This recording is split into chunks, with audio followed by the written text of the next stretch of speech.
Devenir de Michelle Obama.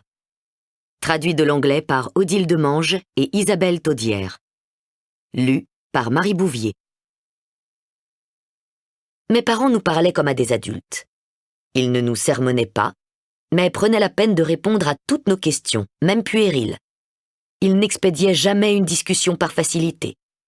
Craig et moi ne manquions pas une occasion de cuisiner nos parents sur des choses que nous ne comprenions pas, et nos conversations pouvaient durer des heures.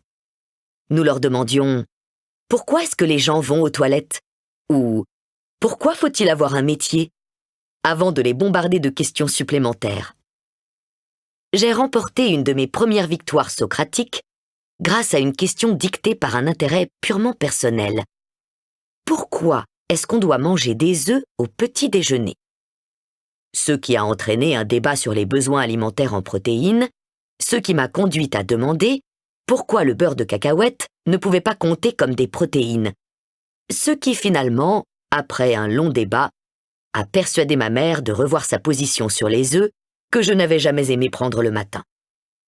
Pendant les 9 ans qui ont suivi, avec la satisfaction de l'avoir bien mérité, je me suis préparé tous les matins une grosse tartine de beurre de cacahuète et de confiture pour le petit déjeuner, et je n'ai plus jamais avalé un seul œuf.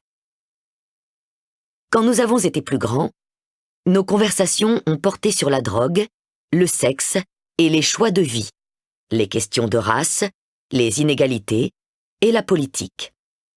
Mes parents ne s'attendaient pas à ce que nous soyons des saints.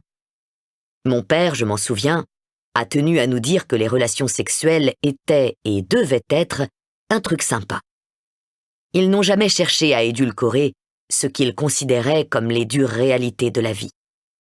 Un été, par exemple, Craig avait reçu un nouveau vélo qu'il avait enfourché pour aller au lac Michigan, à l'est, sur le sentier pavé qui longeait Rainbow Beach, où l'on pouvait sentir la brise qui venait de l'eau. Il n'avait pas tardé à se faire arrêter par un agent de police qui l'avait accusé de vol, n'envisageant pas une seconde qu'un jeune noir ait pu se procurer un vélo neuf par des moyens honnêtes.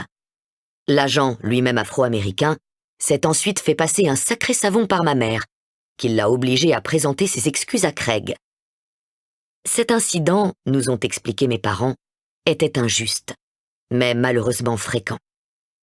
La couleur de notre peau nous rendait vulnérables. Nous devrions faire avec durant toute notre vie.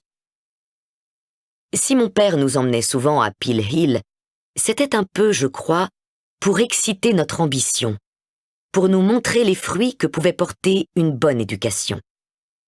Mes parents, qui avaient passé presque toute leur vie à Chicago, dans un périmètre de quelques kilomètres carrés, n'envisageaient pas que nous en restions là, Craig et moi.